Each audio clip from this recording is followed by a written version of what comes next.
What's up, guys? This is Do You Want to Be Universe, and this is going to be Star vs. Force of Evil Episode 9. I don't know the titles, of course. Now, since I pretty much said everything I needed to say in the Episode 8, which should have came out yesterday, there's really nothing for me to say right now besides. Let's just get started. So, link in the description below, as per usual, to head off into the reaction, come back for end review, and I guess I'm going to start saying this. Sorry if it doesn't work. I guess I can say that because that just happens almost pretty much every single episode. And it doesn't. And you telling me that it doesn't work really does nothing, and I hate the fact that it does nothing. Because if it works for other people and it doesn't work for you, then clearly I can't say anything. If it didn't work for anyone, then I'd clearly messed up with the linking order.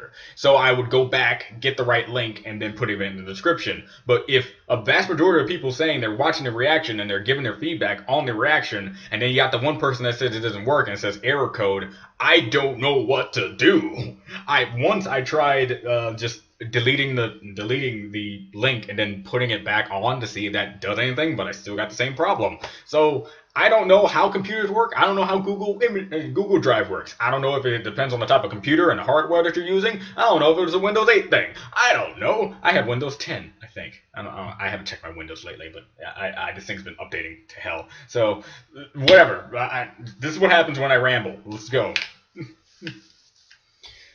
3, 2, 1 now. Okay.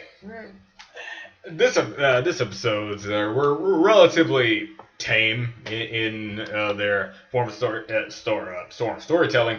Now, especially when it comes to the fact that the last episode had so much to do with a whole bunch of things that questions can be arise, like how we didn't even get to see Toffee once in this episode. Now, the beginning episode where she freezes time actually just shows another feat that she is capable of doing. Freezing time is. It's no laughing matter. Jojo can stop time for only for like 2.5 seconds or so, I think. Yeah. Not to mention Dio can stop time as well, and also Sakia and a lot of other characters that can stop time. But even though she can stop time, for the time in her rally, the rally of Star vs. Forces of Evil, is that there is Father Time, and he runs on a giant hamster wheel-like device for all eternity to allow time to continue to move forward. That's an interesting take on how time works.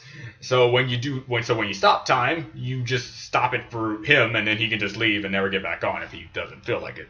Now, as for I wonder if that's going to be like brought back up about how he is riding on the thing, because I was thinking, like, since he's on it and he's just going places, what if he just stops for some unexplained reason and just does something? And does that mean it just everything stops for that point? But the thing about that is, unlike them being completely immune to how time stopped, they stop with time as well. So one of the most interesting things is, like, what if time stopped and then like things just happened as time stopped, like in the other dimensions where time does not apply, like the guy on the like Father Time is. He just does whatever he needs, and then he gets back onto the thing, then time moves forward again. To him, he probably did something for like 10 to 15 minutes. For us, nothing happened at all, so it doesn't really matter anymore. As long as he just gets back on and continues to go about his day, we don't have to worry about being frozen in time forever. Not the fact that we would care, because if we're frozen in time, we would know. So, yeah, okay. So that interesting take, nonetheless.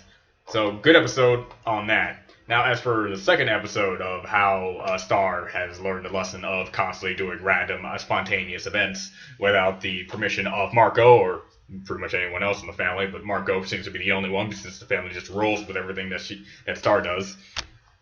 And also a little thing about Star's father. Now, King Muni, he has some interesting takes to put on him, like the episode where we see him hate kingly duties. I guess the best thing you can say right now is Star gets it from him. Like, he gets it from him. Like, it's part of his side of the family where he got the crazy nonsense all over the place, doing random spontaneous events, and the mom is the one just trying to be a regal, important woman of high manner or whatever.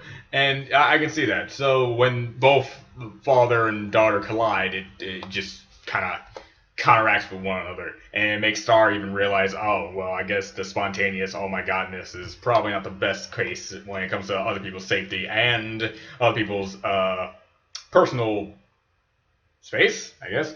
So yeah, good to see King Muni doing some other stuff, and also I hope we see more of him along with Star's mom. Now, yeah, that's basically it when it comes to like the review of the episode. As for Helios himself, he was just fun, I guess. He reminds me of the party god if he was just a son. Literally, it. The party god from Adventure Time. So yeah, good nonetheless. So this is D1B Universe. I'll see you guys next time.